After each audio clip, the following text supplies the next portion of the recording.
Israel के PM Netanyahu का बड़ा बयान, ईरान की बात कम नहीं रहने देंगे। ईरान के लोग खामनेई के खिलाफ आवाज उठाएं। वो बार बार ये कह रहे नेतन्याहू के ईरान के पीएम नेतन्याहू कहते हैं कि ईरान का परमाणु कार्यक्रम बर्दाश्त नहीं है। ईरान का परमाणु कार्यक्रम बर्दाश्त नहीं। ईरान के लोग का खामनेई के खिलाफ आवाज उठाए, इस तरह की अपील भी लगातार नेतन्याहू कर रहे हैं और बार बार ईरान के खिलाफ आवाज उठाने की मांग कर रहे हैं। मेजर जनरल संजय सोई सर, मैं आपके पास आते हुए ये समझना चाहूंगी कि बार बार जो नेतन्याहू अपील कर रहे हैं कि खामनेई के खिलाफ आवाज उठाएं, ईरान का परमाणु कार्यक्रम बर्दाश्त नहीं करेंगे, इस अपील का कितना फर्क पड़ता हुआ दिखाई देगा? देखिए ऐसा, मैं तो वैसे इस समय में यूएस से ही बात कर रहा हूँ यहाँ पर, और इधर भी माहौल बिल्कुल शांत है। पर ये कहना चाहूंगा कि जो इस तरह की अपील की जाती है साइकोलॉजिकल वॉरफेयर का हिस्सा होता है। और जैसे जनरल राजन कोचर बता रहे थे कि वहां पे सत्ता पलट की भी एक बातचीत चल रही है। अमेरिका और इजराइल दोनों कोशिश करें, यानी कि साम दाम दंड भेद हर तरह का तरीके का इस्तेमाल किया जा रहा है, क्योंकि न्यूक्लियर जो साइट्स हैं इस समय में वो सबसे बड़ा खतरा इजराइल को उससे है। उससे कैसे निपटा जाए? एक तो फिजिकल अटैक, पहले इन्होंने वायरस किया था, पहले उसके पहले साइंटिस्ट मार दिए थे, अभी भी साइंटिस्ट मार दिए। लेकिन न्यूक्लियर जो सामान है इनका वो पहाड़ों में काफी अंदर तक दबा हुआ है। ऐसे में सबसे अच्छा तरीका सरकार ही बदली कर दो। मिलिट्री लीडरशिप को इन्होंने मार दिया। अगर सरकार वहां पर बदली हो जाती है और अमेरिका और इजराइल समर्थित सरकार वहां बन जाती है तो न्यूक्लियर की प्रॉब्लम अपने आप वो सरकार साइन करेगी और वहां पर जो इनकी परमाणु शक्ति बनने का जो सपना ईरान का वो खत्म हो जाएगा।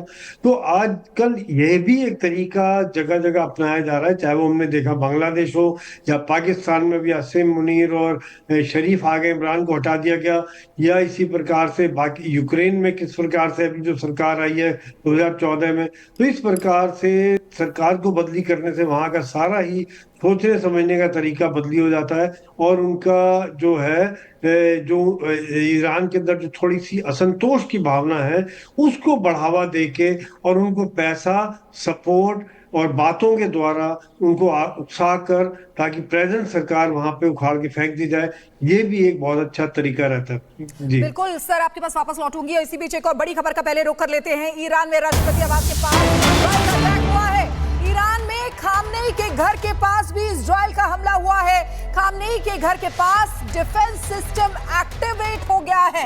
ये बड़ी खबर आपको बता रहा है। ईरान में राष्ट्रपति आवास के पास इजराइल का अटैक, देखिए किस तरीके से यहाँ पर अटैकिंग मोड में इजराइल नजर आ रहा है। ईरान में खामनेई के घर के पास भी इजराइल का हमला हुआ है। खामनेई के घर के पास जो डिफेंस सिस्टम है वो एक्टिवेट हो गया है।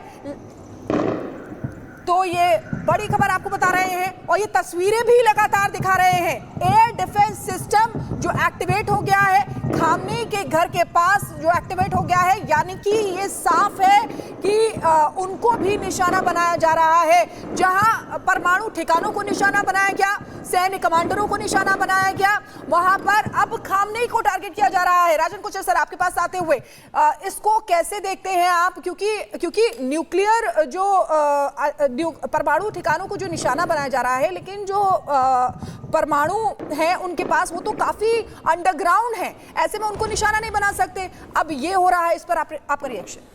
देखिए, ये जो न्यूक्लियर की बात आपने करी ये बहुत इंटरेस्टिंग है, क्योंकि 40-50 मीटर अंदर आपके जो न्यूक्लियर के आपके फिसाइल मटेरियल और आपका यूरेनियम एनरिच्ड अपना यूरेनियम रहता है। तो इसके लिए एक आपको कैपेबिलिटी चाहिए। जैसे B-52 बॉम्बर्स अमेरिका के पास है, उनके पास कैपेबिलिटी है कि वो ज़मीन के अंदर अपने उनके बॉम्ब्स जा सकते हैं, बट इज़राइल के पास ये कैपेबिलिटी नहीं है। तो इसीलिए इज़राइल अभी अपनी स्ट्रैटेजी, जैसे आपने बताया, ये टॉप लीडरशिप एक सॉफ्ट टारगेट रहता है और उसको एलिमिनेट करना इतना ज़्यादा मुश्किल नहीं है। और अगर आप ईरान के एयर डिफेंस भी देखिए, उसको बावर 373 जो उनका एयर डिफेंस मेन है, वो S-300 जैसा एयर डिफेंस सिस्टम है, उसको तोड़ना बहुत मुश्किल नहीं होगा इजराइल के लिए, बिकॉज इजराइल के पास उस टाइप के बैलिस्टिक मिसाइल्स हैं, हाइपरसोनिक मिसाइल्स हैं, जो इसको ये जो इसका एयर डिफेंस सिस्टम है उसको रोक नहीं पाएगा।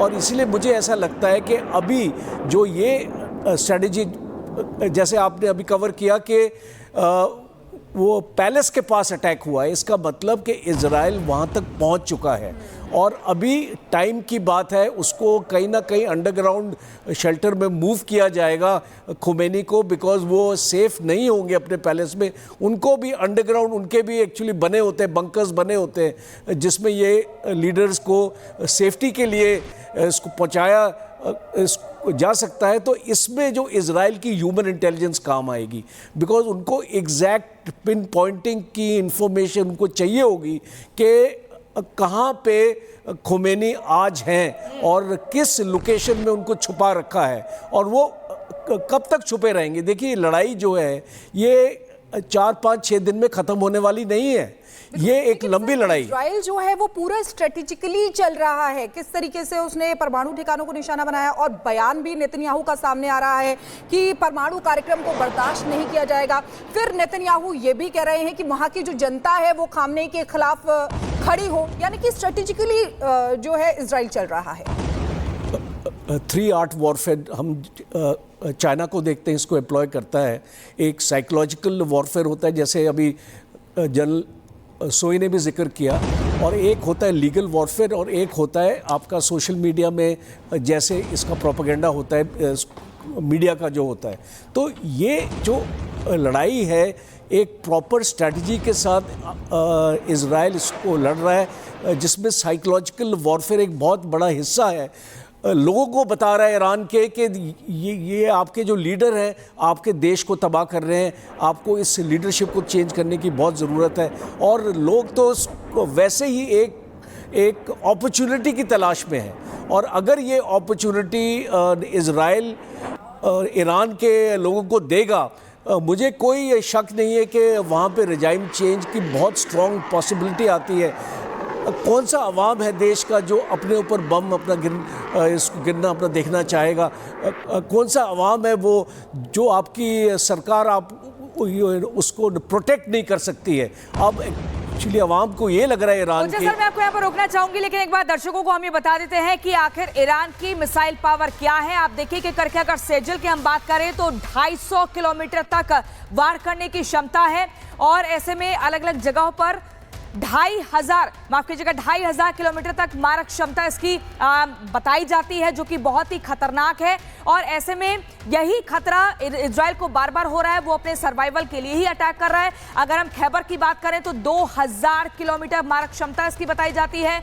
हज कासिम की अगर बात करें तो 1,400 किलोमीटर की मारक क्षमता है, यानी कि ईरान की पावर को कम हल्के में नहीं लिया जा सकता है। हज कासिम की बात करें तो 1,400 किलोमीटर, शाहबाद 3 की बात करें तो 1,000 किलोमीटर